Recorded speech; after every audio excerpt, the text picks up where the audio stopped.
ห็ดไข่ปุ่งสบายดีสวัสดีเด้อพ่อแม่พี่น้องเฮ็ดสีเฮ็ดไข่ปิ้งเลยพ่อแม่พี่น้องมื้อนี้เป็นวัน Thanksgiving เนาะขาไก่ได้โตแต่บ่จะกินไก่กินไข่ปิ้งพ่อแม่พี่น้องไข่ปุ่งเนี่ยได้สารแตะพ่อแม่พี่น้องเบิดบ่นี่เอาเอามีตัดเจาะใส่เต่ากาก็บ่เป็นปากเนาะจะมีบ่ตัวปากซ่อนโอ้ใส่อันนั้นก็ได้เนาะใช้แนวหายน้ำมันก็ได้เนาะ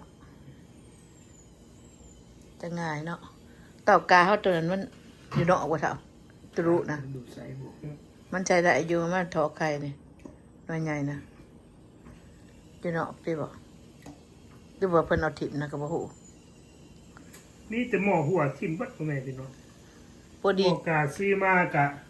ใหม่ๆ2 3หน่วยใหม่ๆสอดเทื่อ1 2เทื่อซอดพ่อแม่พี่น้องคือเดียวกับหมู่1นั่นแหละหมู่1ก็สอดจนเบิด10ปลายหน่วยพุ่นเบิดอันนี้พี่ตัวนี้หมู่1เมียลุงแสงเพิ่นเอาให้หน่วยเก่าได้1ของลาวแบบทุกคู่มือนี่นะอันนี้จนอยู่ตลาดจนบ่มีขายมันเต็มอยู่เฮือนเนาะแต่ว่าซอสเบิดเนาะสอดก็ยากละเพื่อกันเจ้าเฮ็ดกี่รักเอานี่ล่ะการค่าเฮ็ดขี้รักโพดเว้ยหมอวางติดอันนั้นแผ่นเล็กใส่น้อยหนึ่งมาหนึ่งมันกระดูกนะเนาะกาแค่ก็เอามา1กาลดก็เอามา1ซอสเบิดพ่อแม่พี่น้องก็ตีใส่ซอสป่องน้อยๆได้ซอสป่องน้อยๆมันหัวเฮาก็ใส่บ่ได้เลยเนาะเพราะว่าน้ำมันย้อยออกเด้เป็นอย่างลักษณะกระดึงใส่ซึ่งใส่หมอหุ้งเขาเอาเป็นว่าเห็ดไข่ปีงพี่น้องได้เจาะหูละเอาไปตัดเจาะหูว่ะเห็ดไข่ปีงกินเพิ่งเราไม่ได้กินเนี่ยได้ต้นฉากแดกก็ได้ตีใส่น้ำซอสในรถถังด้วยใส่น้ำซอสใส่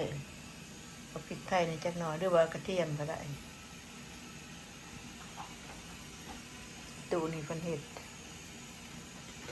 ตะกี้เห็ดบ่เป็นอย่างหัวเนาะได้นี่เห็ดเป็นนะว่ามันปัญญังมาติจอกวงแท้ตู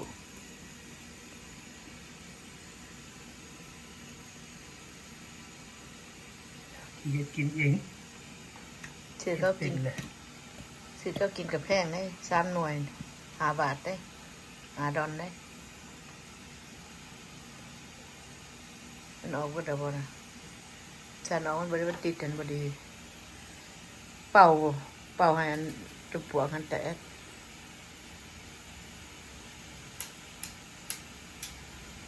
เดี๋ยวไปสิมากินไข่ปิ้งอันแท่งสกิปปิ้ง วันนี้บ่ได้ขาไก่ง่วงขาไก่น้อยขาไก่น้อยพี่น้องแต่บ่ว่ากันเนาะพ่อแม่พี่น้องอยากหยังสิเฮ็ดกินเอาบ่อยากไก่ก็เฮ็ดปิ้งไข่กินก็ได้บ่อยากกินก็บ่อยากบ่ได้เฮ็ดอีสังอยู่เฮือนก็นี่แหละเฮ็ดไปกินการซื่อๆแล้วอันนี้นะใส่บ่สิเฮ็ดอันไก่ง่วงไก่ง่างอันนั้นเนาะ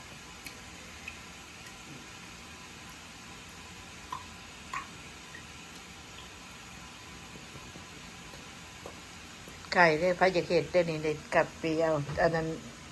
เบิ่งสูตรเด้อเฮ็ดไก่อันไข่ปิ้งไข่ปุงนี่ครั้งแรกขน้อยก็บ่ฮู้นะซื้อกินน่ะเขาเฮ็ดจังได๋วะเขาทางไหนติเนาะเขาเนาะโอ้โหโอ้โหนะพ่อแม่พี่น้องบาดนี้ขน้อยสิปรุงน้ำสดกระแดกเต็งนัวได้บาดนี่เพิ่นเฮ็ด3แต่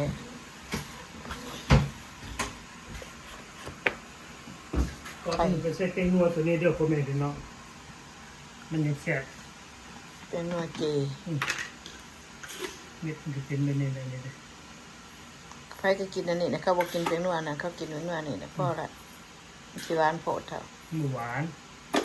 นี่หมูหวานใส่ลายโพดพอดีแซ่บหลายใส่น้อยใส่ได้เปลืองกันดิใส่ ส่ร้ายกับเปลืองขนาดนั้นพี่น้องเด็ดจอเด็ดแล้วยังไม่ทันดีเพิ่นเอาเครื่องใส่ก่อน อันนี้ใส่หลายแซ่บหลายใส่น้อยแซ่บน้อย เนาะตัวได้กระแสเลยใส่ได้ หน้าแม่มันจะเป็นตุ่มในทาครีมมา สิเช่าใส่ค่ะเป็นน้ำมันสบู่ขามเอามาใส่เป็นตุ่มน้อยๆขั้นย่อยๆเนี่ยนะผ่านสิเช่าใส่ละขั้นมาเลย2-3 วันแล้วตะกี้เพิ่นบ่เป็นได้เถามันหากันว่าเป็นนี่นะ ซิ้วดำบ่ตัวใส่จังว่านี่บ่เห็น บ่แม่นบ่แม่นบ่อ่านเบิ่งโอ้ยอ่านเบิ่งนี่แหละ บ่แม่นมันแม่นสีตัวนั้นก็ดำคือกันนะฮักมันบ่แซ่บเอาน้ำช็อตใส่ได้ไหม เดี๋ยวสิมือกูบอกบ่ใส่น้ำซอส นี่เอา กูใส่น้ำซอส เอายังมาใส่แต่บัดนี้จักสินัว พอแล้ว โอ้มันบ่นัวพอได้หั่นมันบ่นัวได้ ไล่หน้าเจ้า ค่อยมาใส่น้ำช็อตอีกจักหน่อยมันหอม ตัวนั้นเขา ก็ตะกอวันถิ่มนะว่ะตะกอเบิ่งพุ่นแล้วมันจะเบิ่งยังเบิ่งนี่กระเท้าเบิ่งพุ่นเด้สิมาเบิ่งยังไงนี่ตะกอน่ะมันตี ตะกอเล็กเนาะ บ่แม่นถิ่มนะว่ะ ให้กินเจ้าก็ติด จักแล้วเฮ้ยยันว่ามันแตกมันเพลกระถิ่มนะเนาะ บ่มีเลย บ่มีก็อันนั้นดิเอาฉอมนั่นสิถิ่มแล้วก็เลยมันแตกออกเป็นเล็กออกนะบ่ได้ซื้อเอาได้เอา บวกเตียวก็ได้เด้อ มันบ่แตกเอาบัวเอาฉอมมันนะอันนี้มันก็สิรุ่นๆไปเรื่อยๆเด้บ่มีแนวตัดมันเว้าโอ้มันบ่อยู่แต่เช้าจังมันบ่ขาดมันก็สิเป็นใหญ่เป็นยุ่งนั่นอันนี้มันตัดเส้นมัน บ่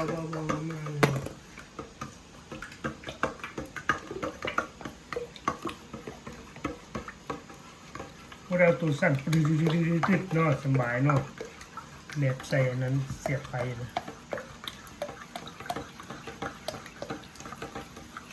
ใส่เลยกระตีให้มันแตกกว่าไหนเลยเนาะ บ่แตกดอกตีนั่นมันบ่ขาดถ้าเบิ่งยุกของมึงนึกก็บ่แม่นก็ไป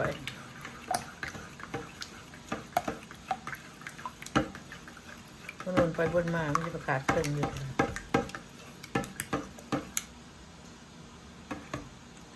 เห็นบ่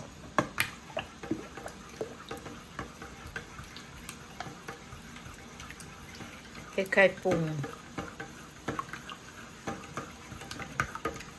กับพริกไทยกับบ่ใส่นี่พริกถูกกระเทียมใส่มันหอมมีระเบียบออกมา แม่แขนก็เลยพี่เนาะกินเมียนปั่นเลยสบายไม่ได้นะ จะตีเดี๋ยวเดือดเบิ่งยามได้กว่าสิเอาก็บ่ได้เอาเฮ็ดแดวดัดตองเด้อใส่กระต้อนกระชอน มันบ่มีนะมันมีไข่แตกกัน บ่ตองแบบว่าอันมันขังในหนึ่งมันขังอยู่ในกระชอน มันจังปรุงคักมันจังคักโอเคพี่น้องเอาว่าพี่น้อง โอเคเด้อญาติพี่น้องที่ติดตามขอบใจ FC ทุกตัวหน้าเนาะอยู่ดีแม่งบ่ทุกคู่ทุกคนกินเหล้าเมายาก็บ่ต้องขับรถขับรางเด้อพ่อแม่พี่น้องเมาแล้วก็อยู่ในบ้านเฮาพอบ้านเมืองเป็นจังซี่เฮาก็ต้องอยู่แบบนี้เด้อบ๊ายบาย